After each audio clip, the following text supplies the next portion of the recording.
So welcome everyone, Dean Rethmeyer, faculty, friends, and family. I want to thank you all for being here with us today.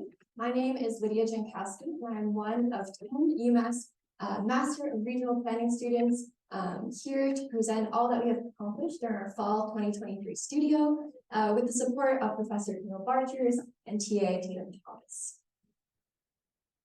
So we'd like to begin by taking a moment to acknowledge that the University of Massachusetts Amherst was founded and built on the unceded homelands of the Pumtuck Nation on the land of the Norwottuck community. In addition, we honor that Connecticut, the region of our project focus, is native land to the Eastern Pequot, Mashantucket Pequot, Golden Hill Pecosset, Niantic, Mohican, Schaghticoke, and Algonquin-speaking peoples, including the Connecticut. These groups have lived on and cared for this land for generations and continue to do so. As we acknowledge that we stand on native land, it's important to reflect on the historical forces that led to its occupation by primarily non-native people, because this has something to say about the inequities we're charged with addressing when we're planning for climate change. Western colonialism has led to massive dispossessions across the globe, and the Industrial Revolution and all that followed has also led directly to climate change.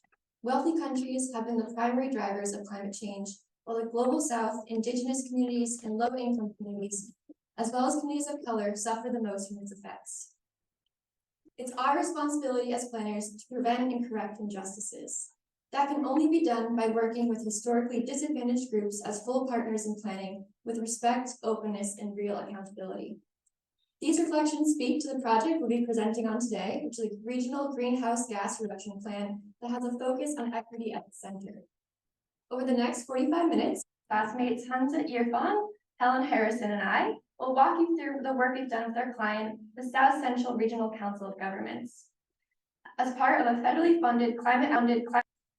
Following the presentation, we look forward to answering any of your questions. So here we are. This is the full 2023 regional planning studio, including our lead clients. And although we are students, over the course of the semester, we have embraced what it means to be planners in practice. We've been highly concerned with climate change and its local and global impacts, but we've also come to understand more of what it means to support each other as a team, working with the client under tight deadlines. I would now like to formally welcome our client. Ben Lovejoy is here, and Stephanie Camp joins us via Zoom, representing the South Central Regional Council of Governments, or SCR-COG. They're both alumni of this program, and their own work in Regional Planning Studio has set high expectations for this project. SCR-COG is the lead regional agency for this project, but we'd also like to welcome Christine O'Neill via Zoom from Zoom. The Council of Governments is an additional partner in this project. Our region, the New Haven-Milford Metropolitan Statistical Area, also known as New Haven County, is comprised of 27 municipalities that are represented by these two organizations. We'd also like to welcome our partners, the UMass Center for Resilient Metro Regions and the UMass Amherst Department of Civil Engineering, Dr. Jimmy Oke and Peao Zhao of the Networks for Accessibility, Resilience, and Sustainability Laboratory have been carrying out innovative work on greenhouse gas inventories that has been integral to this project. So as we go through this next part, if you're here for our midterm presentation, some of this might sound a little familiar, but here's just a quick recap on the background. So SCR-COG contracted our program to do the research and writing of a climate action plan to fulfill the requirements of a $1 million climate pollution reduction grant administered by the Environmental Protection Agency, or EPA. The Climate Pollution Reduction Grant Program is an outgrowth of the Biden administration's Inflation Reduction Act to metropolitan areas across the nation to create plans to reduce greenhouse gas emissions with a focus on equity. It's a multi-year program, and our piece is just the first phase. The piece we are presenting on today, the Priority Climate Action Plan, or PCAP, sets high-level mitigation priorities that can be implemented as soon as possible. In the next phase, which is a Comprehensive Climate Action Plan, or CCAP, these strategies will be further developed next year. The final piece of the project, the status report, is due July 2027. So you might be wondering, what is the Priority Climate Action Plan and why is it so important? The EPA's Climate Pollution Reduction Grant Program requires that it must contain specific sections, such as a greenhouse gas inventory, a low-income and disadvantaged community benefits analysis, quantified reduction measures, and a section on the the authority to implement these measures. So a main goal of the action plan is to provide priority research-backed strategies so municipalities can start applying for funding and implementing climate action as soon as possible. Climate mitigation strategies supported with funding can provide towns additional benefits such as energy savings, improved transportation options, lower air pollution, and more. So we've taken a couple of additional steps beyond the EPA's requirements to make our plan not only more equitable, but more useful for cities and towns. So this has included an expanded view of what qualifies as low-income and disadvantaged communities, or what you might hear us refer to as LIDACs. In addition, our climate action plan provides robust mitigation measures that were tested under a scenario planning framework. And finally, we have also created a purposeful community engagement toolbox that can be used immediately by our client, as well as in the implementation phase and comprehensive climate action plan next year. So I've noted that equity is at the center of this plan. This is also emphasized in the CPRG program. It is part of the Biden-Harris administration's Justice 40 initiative, which requires that 40% of the benefits of its programs must flow through low-income and disadvantaged communities. I also want to address that our plan focuses specifically on climate mitigation, like the example of renewable energy on the left side of the screen. This means our strategies focus on the ways we can reduce greenhouse gas emissions and other harmful human activities that impact climate change. Strategies like flood control practices, as seen on the right side, fall under the adaptation category, which are measures that prepare us to deal with the impacts of climate change, but don't necessarily address its causes. So our work throughout this semester has been grounded in our belief that climate action can't and should not be separated from justice and equity. Our project has been guided by our mission, which is to create pathways to an equitable climate future and to improve the quality of life for all and near all, both ranking among the largest in the state. The majority of the county is made up of mainly suburban metro areas with some more rural communities. It is also important to recognize that the term New Haven County is more of a geographical descriptor, as Connecticut has abolished county governments. This means that local governments and municipal services are independently managed for each town, with support from regional council of governments like our client. The economic landscape of New Haven County is characterized by prominent employers such as Yale University, the Yale New Haven Health System, and the Waterbury Board of Education. Additionally, the county is intersected by three major interstates, I-91, I-84, and I-95, which serve as connectors between larger metro areas like Boston and New York City. So given this brief context, why is climate action so crucial in New Haven County? The Northeast region in general will experience more frequent heavy precipitation events, increased flooding, severe droughts, and more days of high heat. Towns to the coast of Long Island Sound are particularly vulnerable to sea level rise, with increased storm surges and more frequent hurricanes. All this poses risk to health, safety, and property and will drive a retreat from the coast. Low-income and disadvantaged residents are also more likely to live in urban heat islands, increasing exposure to poor air quality and potentially deadly heat. The EPA requires that each greenhouse gas mitigation strategy we recommend must include an analysis of indirect and direct benefits to low-income and disadvantaged communities. Part of our work this semester has been identifying these LIDAC areas and crafting our mitigation strategies based on the challenges and opportunities within them. So the map shown here depicts our identified low-income and disadvantaged communities. These include areas such as New Haven and neighboring towns like East Haven and West Haven, Derby and Ansonia, the city of Meriden, as well as the city of Waterbury. And on the map, you can see the two different colored areas. The dark green areas are census tracts identified using the required EPA Climate and Economic Justice Screening Tool, known as CJS, while the light green areas are those identified using an Environmental Justice Screen, or EJ screen, an alternate mapping tool that looks at the smaller census block level. Both the CJS and EJ screen tools list a number of burdens that help to classify a given area as a LIDAC population. The CJS tool has 26 different measures that are grouped into 8 different burdens, which you can see on the screen, including health, transportation, pollution, and energy, among others. The CJS tool also classified LIDACs as areas above the 90th percentile for at least one of these burdens that are also at or below the 65th percentile for median income. So using a CJS tool, we then identified the top 5 burdens of each qualified tract. In doing so, we found some clear trends. Housing affordability, unemployment, asthma rates, energy costs, and linguistic isolation were found to be the top 5 burdens facing our identified low-income and disadvantaged communities. As Punzo will talk about a little later on, knowing this information helped inform the creation of our mitigation strategies, many of them explicitly addressing burdens like energy costs while providing co-benefits like decreasing air pollution and addressing forest development. So as you can see, many of our identified LIDAC tracts are impacted by these burdens, as shown in dark and medium blue. We also see that other areas such as Beacon Falls, shown in light blue right in the center there, do not meet the low income criteria of the CGS tool, but are still significantly impacted by at least one of the top burdens identified in the previous slide. So what we found also in this analysis is that identified LIDACs in New Haven County through the CGS tool includes about 195,000 people, or about a quarter of the total population. You'll also notice that median household income in LIDAC areas is around 34,000, compared to non-LIDAC areas with a median household income around 76,000. There's a similar shift in demographics looking at race and ethnicity. Black or African Americans depicted with blue on the chart, and Hispanic and Latino populations depicted with purple on the chart make up a more significant percentage of the population of these LIDAC areas compared to non-LIDAC areas. In addition to this analysis, we wanted to learn more about the fabric of these communities. We visited select towns and met with important stakeholders, such as planners, economic development directors, and climate specialists to understand their community-specific conditions and needs.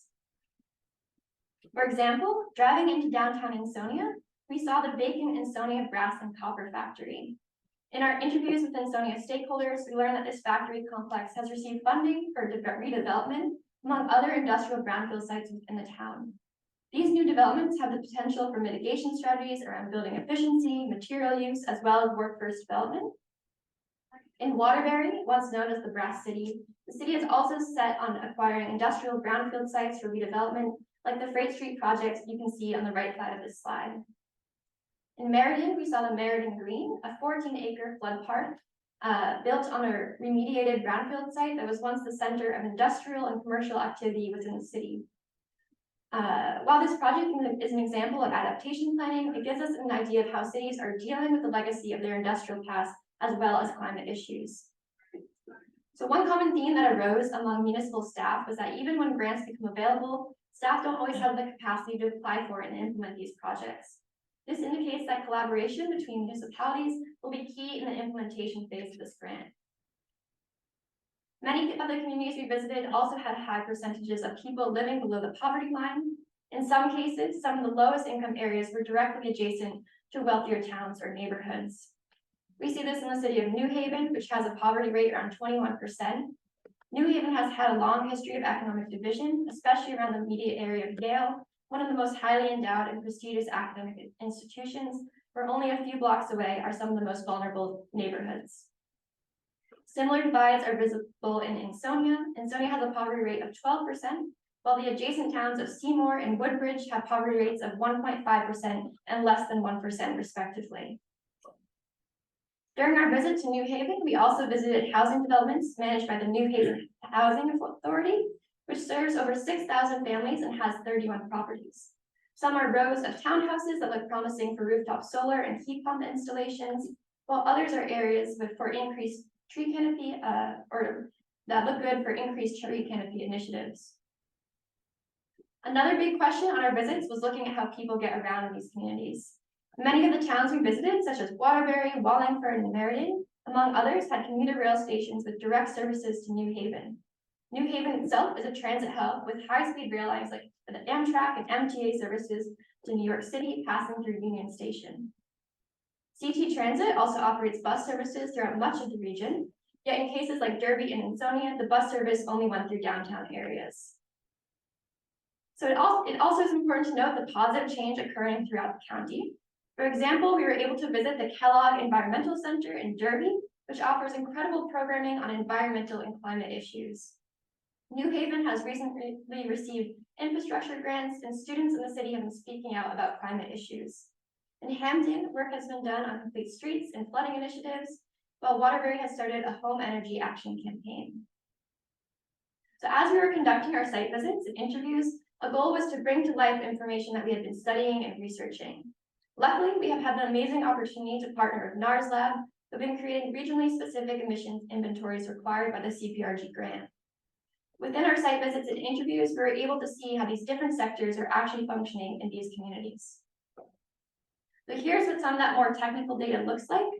On the left here, you see the statewide inventory created by the Connecticut Department of Energy and Environmental Protection, which shows the key contributing sectors such as transportation, waste, residential, and electric power consumption. On the right is our county-specific emissions inventory created by NARS Lab here at UMass. You can see that transportation is the highest emitter in both the state and the county. However, the industrial sector has a much higher contribution in New Haven County compared to the state. So based on these emissions inventory, we researched best practices for mitigation actions within each sector, looking at previous climate action plans across a range of scales and geographies. We then conducted a review of Connecticut's existing policies in climate action. Combining all this data with what we learned through our site visits and stakeholder meetings helped ground our mitigation strategies within the realities of our region. We then analyzed how each strategy would impact the top LIDAC burdens, as well as the authority to implement rough estimates of implementation costs and greenhouse gas reductions. We scored each strategy against the measures to reveal our top recommendations. I will now hand it off to Hunza, who will take us through these strategies by each sector. Thank you, Lydia. I will now be going over each sector and sharing our recommended strategies. As Lydia shared, these sectors are being considered because they are the most significant emitters. We're sharing top recommendations here, but we highly recommend that municipalities and agencies browse our complete catalog to find the best fit for their needs. The first sector that we're looking at is mobility and transportation, which is the highest emitter in our region. Climate burdens like asthma risk and traffic proximity also relate directly to this sector. We needed our strategies to cater to the realities of the county. As you can see here, cars and light trucks, which make up the highest number of vehicles, also contribute the most to emissions. Contributions from buses are very small, which is why, even though electrifying them sets a great example, it doesn't do much for emissions. We also found that emissions from diesel vehicles were 30% higher than those from gasoline vehicles. First, we looked at car ownership. It is generally more than 90% in most of the county, as shown by the light colors on this map. This also partly explains why 82% of the population is commuting alone to work by car. But high ownership is not the case for LIDAC tracts, where up to 63% people do not have no vehicles. Areas of high car ownership also happen to be areas where people have very high commute times, which we define as 30 minutes or more. Most of these also do not have access to alternative fuels such as electricity charging, LPG, or CNG. Connecticut has also been much slower in EV adoption than most other states last year. Next, we look at transit access. More than 30% population does have access to transit by being in the quarter-mile distance, also known as the walkshed of the transit stop. From the employed population in these walkshed areas, only 11% people took public transit to work. We also saw that opportunity areas, which are defined as US dollar as areas which are economically distressed, but businesses can get tax benefits if they invest in these areas, are not completely accessible by transit. Travel costs and times are important considerations, but these are not the biggest issues here. Instead, traffic proximity and related asthma risk are the biggest concerns. This is a big puzzle. And with all this data, we found out two important things. People are driving a lot, and this driving is using fossil fuels, which leads to emissions and air pollutant related diseases. Our first strategy is reducing spatial misalignment. Create denser housing near economic zones and evaluate areas for creating economic zones. We need to get people to work where they live and live where they work. We can also increase park and ride options in high commute time areas so that people can take multimodal trips and reduce overall vehicle miles traveled. All of this goes hand in hand with creating a transit-first approach. This includes more transit-oriented development and pedestrianized zones that cities like Hamden and Ansonia are already doing. We also encourage EV adoption. People here drive a lot.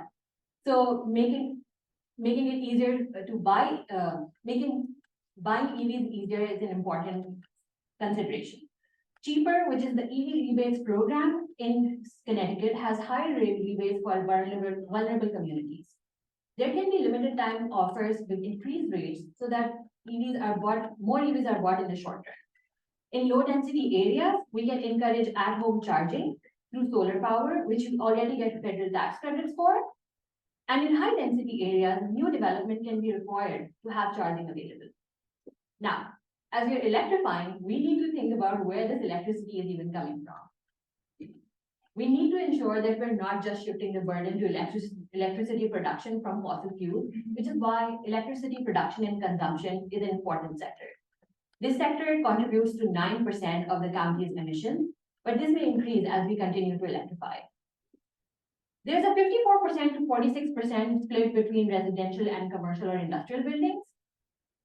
And the state aims for a 50-50 split in generation between nuclear power and offshore wind by 2030. And this has already helped in lowering emissions. Now we recognize that municipalities have very limited authority to intervene in state-level electricity production, but there are still some small-scale projects focused on renewable generation, procurement, and workforce development that can be taken on. Now let's see what the solar landscape looks like. We found that qualifying areas for installation are clustered around lilac tracts. And that is probably because of low tree cover here. Number of existing installations tend to be very low in our lilac areas, which are highlighted in the dark color. And they also have more renters than the rest of New Haven County. We also noted that unemployment burden and energy costs are high in these areas. So, what does all this mean? The existing installed rooftop solar capacity clearly misses lilac areas, while lilac burdens, particularly energy costs and unemployment, remain high. Emissions from other sectors persist, such as transportation, and sectors such as transportation and buildings are electrifying. So, what can be done?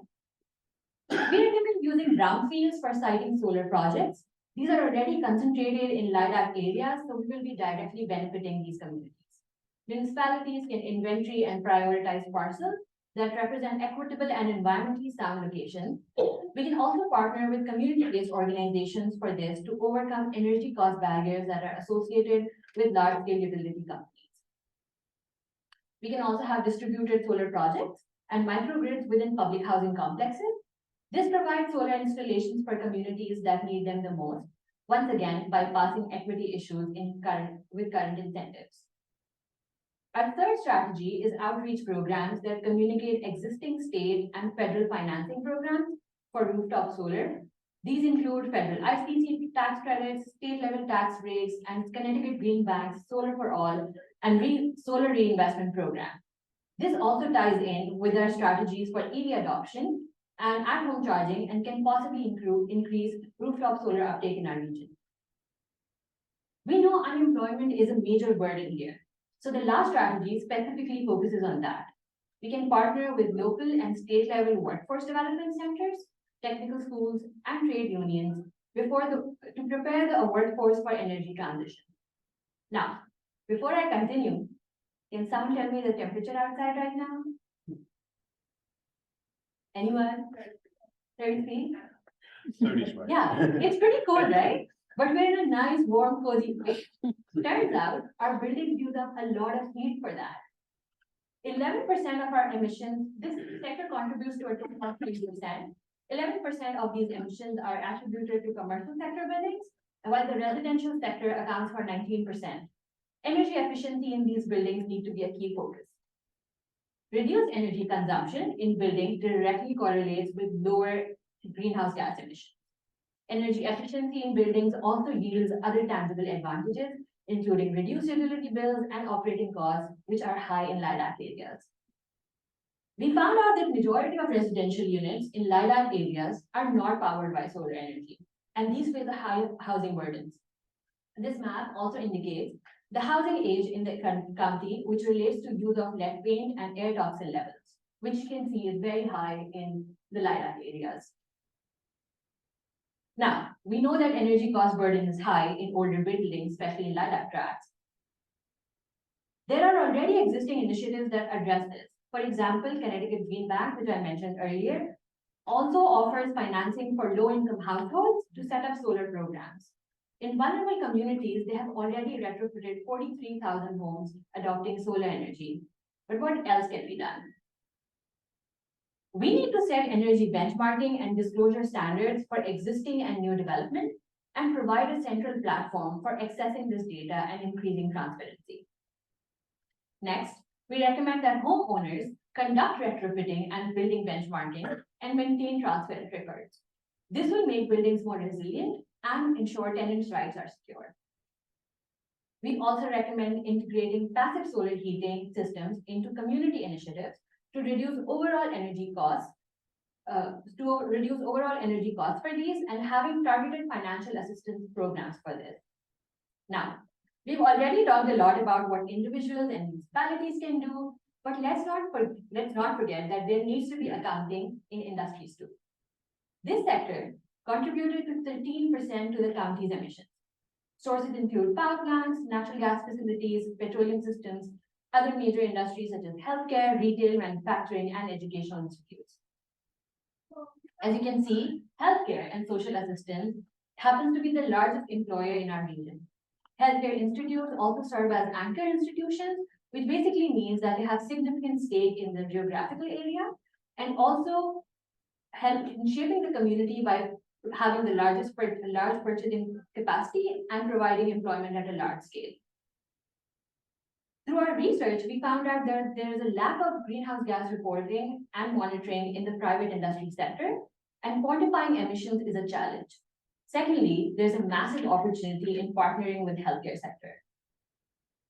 So our first recommendation here is to embed green procurement purchasing in public projects by stating a clear preference for service providers who maintain a transparent and standardized GHG inventory. This is especially relevant for Ansonia and Waterbury as they already have redevelopment plans in place. We also recommend grants and technical assistance for smaller disadvantaged businesses so that they can develop this capacity first and the implementation of this strategy is more inclusive. We also recommend having grants or subsidies for the healthcare sector to incentivize phasing out of high emissions impact medical practices. An example is reducing the use of refrigerants. Yale New Haven Health has already demonstrated a dedicated effort in this regard through their Center for Sustainable Healthcare. So the county can work with them further in this regard. Now, I have a question for you. How many bags of waste does your household produce per week? One? Anyone more than one? So my household of 4 grad students who also have their separate trash right now produces up to 5 per week. That's a lot, I know, but and this does not include our composting and recycling. I know some serious people need to be there. We as a society produce a lot of waste, and all of this produces emissions. RASLab estimates that 6% of emissions in New Haven County are from waste landfills, but Connecticut does not have any more landfill space. So these emissions are likely from other types of waste and legacy municipal solid waste sites. Thus, the portion of emissions contributed by waste in Connecticut is slightly higher than 6%. Most of the municipal solid waste goes to in-state incinerators, all of which are in vulnerable communities. These are aging and these will not be replaced. The rest is shipped out of state to places including Ohio and Pennsylvania. Because the state has nowhere else to dispose of it. This is because a large incinerator shut down last year. This has also raised costs for municipalities, and these costs are projected to increase 5-fold by 2050. Currently, 28% of the waste is recycled and 7% of it is composted. But in the actual makeup of the waste, 40% is compostable. Connecticut has a waste crisis, and there's a lot of room to reduce the organics being landfilled or incinerated to solve this crisis. Connecticut has already looked at solutions for this. So 2 years ago, they launched a grant program to test unit-based pricing, where residents pay for the waste they dispose of while there is no charge for recycling or composting. I would have had a really high bill. But the 9 towns or cities in New Haven County highlighted here have taken part in this program. Unit-based pricing typically leads up to a 40 to 60% reduction in waste. And with food scrap collection, this is even greater, as seen in Brattleboro. Having a large-scale food scrap collection program is also required to encourage investment in anaerobic digester, which breaks down waste and makes biogas, which is considered a renewable energy source in Connecticut. Our first recommendation here is to implement unit-based pricing with food scrap collection, expanded municipal composting, and a public education campaign on waste reduction. A regional agency such as CROG or NVCOG would hire coordinators to work with municipalities to implement this program, and the first 40% of services should go to multi-unit rental developments, as those are often underrepresented. The upfront cost of bags could also be reduced or waived for low-income households. Our second recommended strategy is to create a regional waste authority for all of New Haven County. The Connecticut Department of Energy and Environmental Protection has a program to help establish regional waste authorities. This could potentially come under the purview of SPROG or NVCOG. These can develop shared infrastructure for trash collection, sorting, and more. And this would help with deploying our first strategy. By combining these strategies, the overall cost of waste management would reduce, which will lead to lower costs for residents.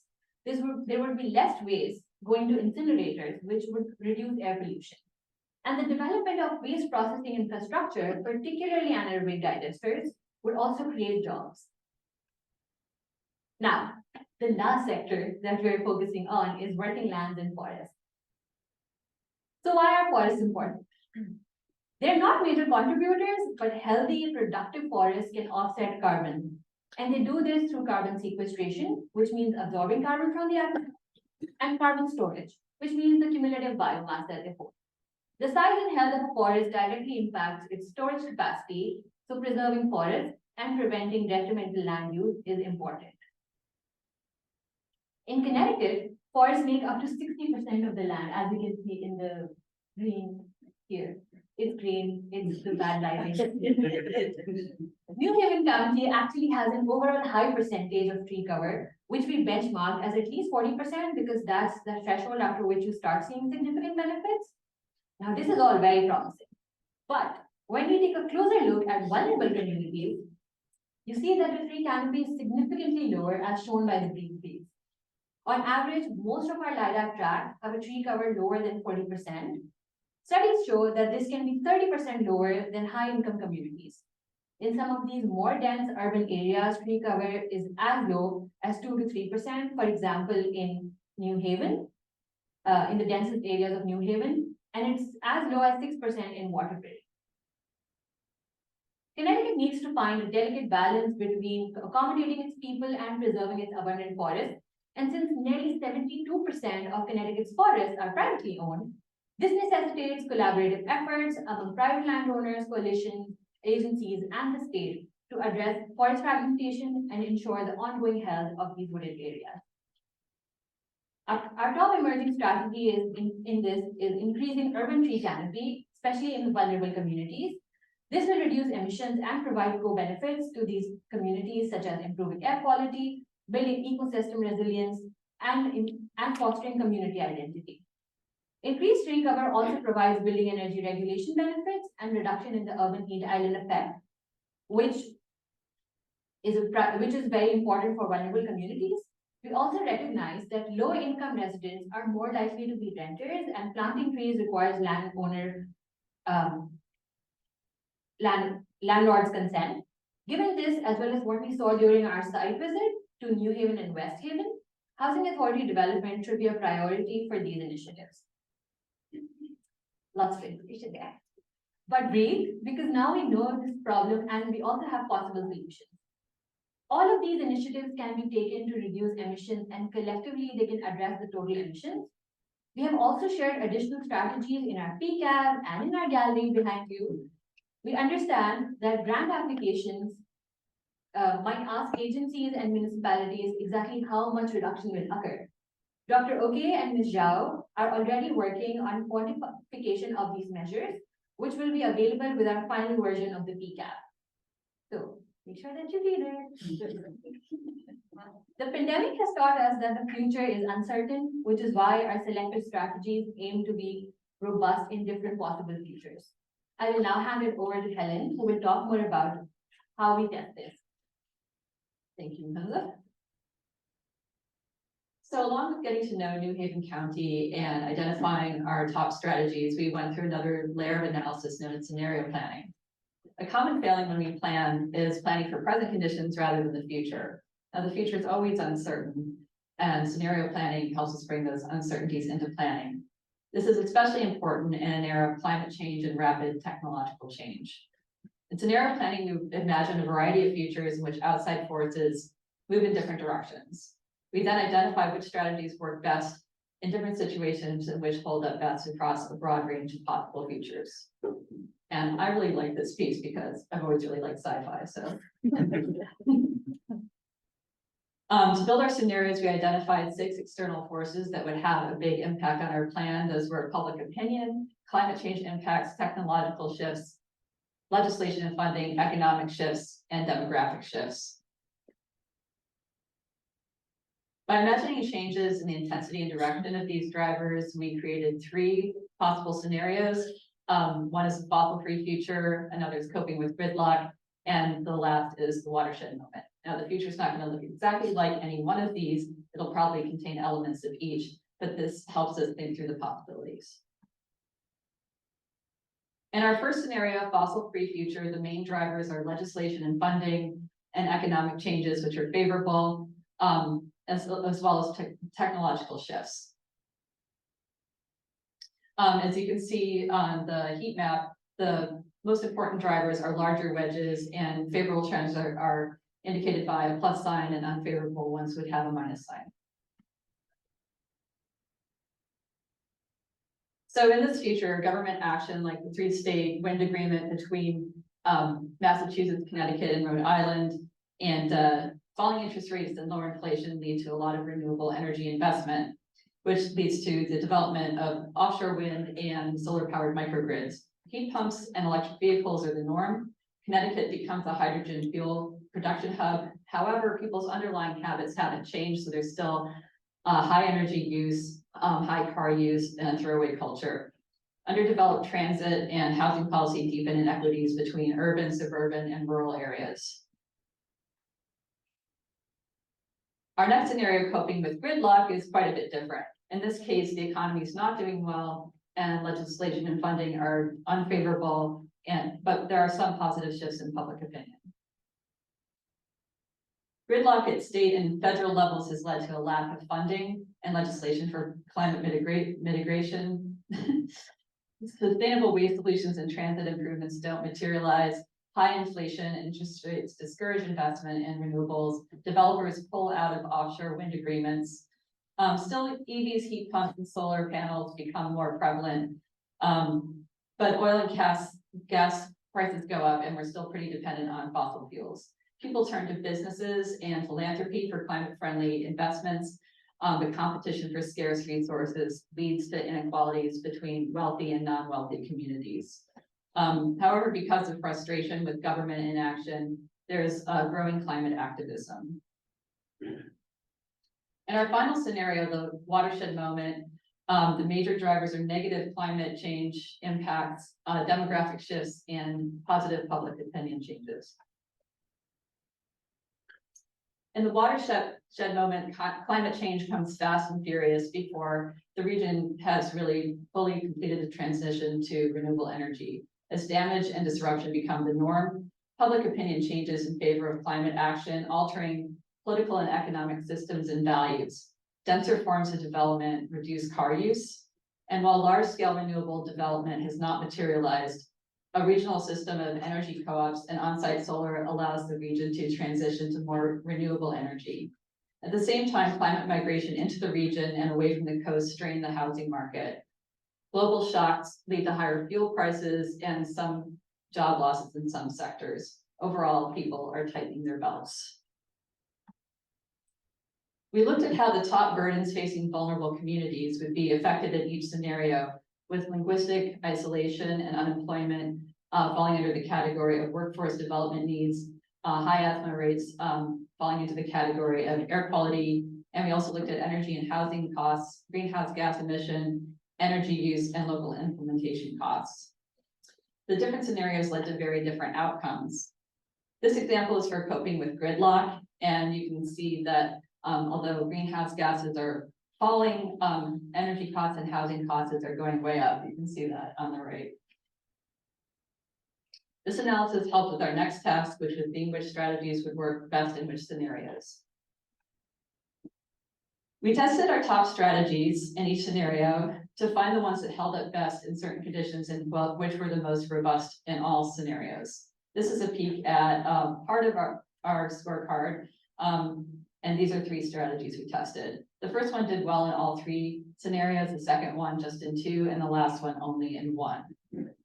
When we finished our analysis, we had 6 strategies that were robust across all scenarios, and they were, drumroll please. They were these 6 strategies. In the transportation sector, the most robust strategy was reducing the spatial misalignment between jobs and housing through changes in land use. In the energy sector, there were 2. One was citing renewable energy on brownfields, and the other was workforce development for jobs and renewable energy. In building efficiency, it was energy efficiency retrofits and low-income housing in municipal buildings. In industry, it was working with healthcare facilities to reduce greenhouse gas emissions from refrigerants and other sources.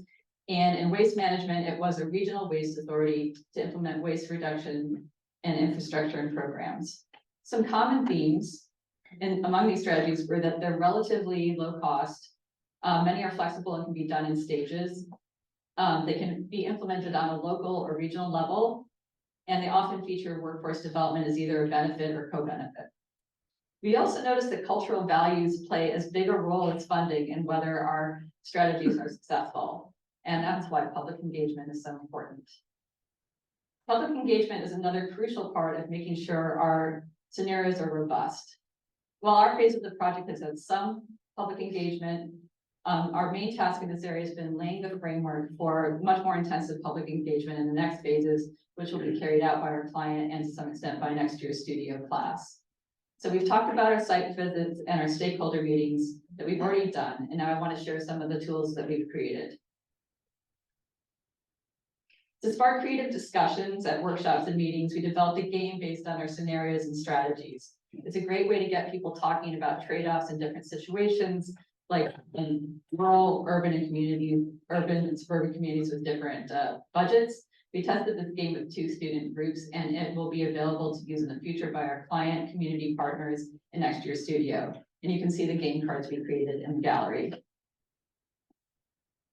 We also created a survey, which is available in Spanish and English to find out people's needs and preferences when it comes to climate mitigation strategies. It's already being disseminated and will be continued, and it will continue to be promoted through our website, through tabling, community events, media placements, and emails. Our website is live, and we're continuing to build it out through the end of the semester. It offers several ways to engage, including the survey and a climate quiz. It will host our plan and information that can be used by municipalities and local planning organizations. And we've created stickers and conversation starter coasters that have our URL to drive people to the website, take a survey, and learn about the program. And you can see those in our gallery too. Along with these tools, we've defined a basic framework for public engagement that's still to come. Going forward, we recommend a top-down and bottom-up organizing approach with SCROG and NVCOG as conduits between government and private sector leaders and grassroots organizations. Public-private partnerships will be crucial to several of our strategies, whether for carrying out mitigation measures or creating workforce opportunities. Particularly in vulnerable communities, engaging people early and in an ongoing way as equal partners in planning is key. This will include forming a climate action and equity advisory board made up of leaders and champions from low-income and disadvantaged communities. This is important to ensure that solutions draw from their experience and alleviate existing burdens rather than adding to them. Also, when you engage the community as partners in planning, it builds enthusiasm for carrying out a shared vision they've had a hand in shaping. We have a little more work to do to complete our plan and hand it off to our client. Here's what will happen between now and the EPA's deadline for submitting it.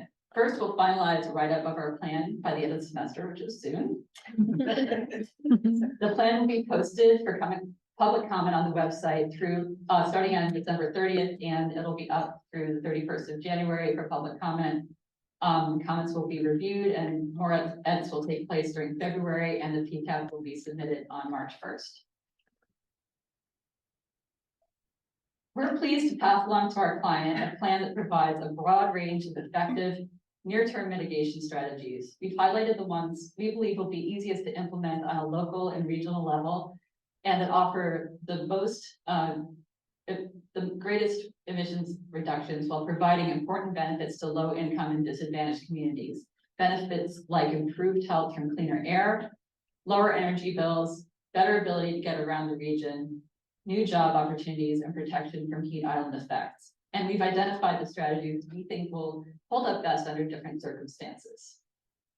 Our plan gives New Haven County towns and cities achievable measures they can include in implementation grant proposals, whether individually or with the support of SCROG or NVCOG, to get the support they need to put programs in action and start seeing the benefits.